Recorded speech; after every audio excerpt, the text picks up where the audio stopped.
Facebook scroll করতে করতে একটি ভিডিও আমার সামনে চলে আসে, যে ভিডিও হয়তো আপনারা আগে দেখেছেন। ভিডিওটি আপনাদের সঙ্গে একসঙ্গে আমিও আরেকবার দেখব এবং দেখে আপনাদের মনে কি হয় আপনারা কমেন্টে জানাবেন, এবং আমিও ভিডিওটি দেখার পর আপনার সঙ্গে দুটি কথা শেয়ার করব। ভালো লাগলে দেখুন। ঈশ্বর এক এবং অদ্বিতীয় মানে হচ্ছেন পুরুষোত্তম, তার স্বরূপ হচ্ছে পুরুষোত্তম।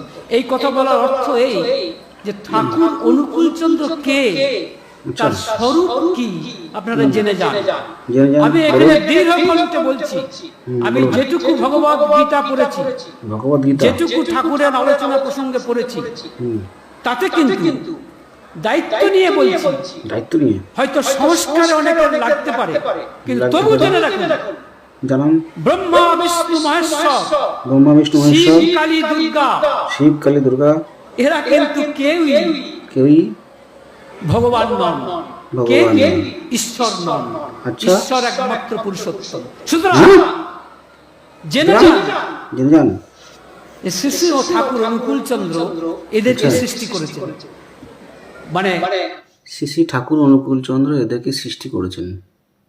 আচ্ছা, দুর্গা, কালী, শিব ঠাকুর অনুকূলচন্দ্রকে সৃষ্টি করেনি। আচ্ছা, ঈশ্বর এক এবং মানে শ্রীকৃষ্ণ এবং শ্রীকৃষ্ণের যত অবতার, সব এবং আর যত দেবদেবীগুলি আছে সব সৃষ্টি করেছে এই অনুকূলচন্দ্র।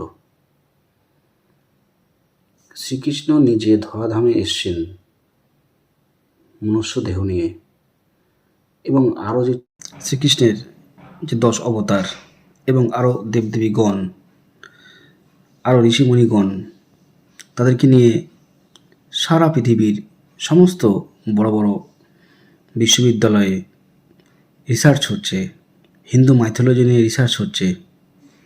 এই সবাই তারা লোম ছিঁড়তে এসছেন।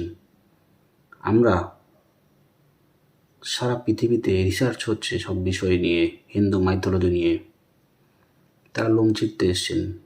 আর অনুকূলচন্দ্র কান চুলকে মুচকি হেসে হুক্কোয় টান দিয়ে আমাদেরকে বোঝাতে চাইছে তিনি সর্বশ্রেষ্ঠ, তিনি সবাইকে সৃষ্টি করেছেন, পুরুষোত্তম ভগবান।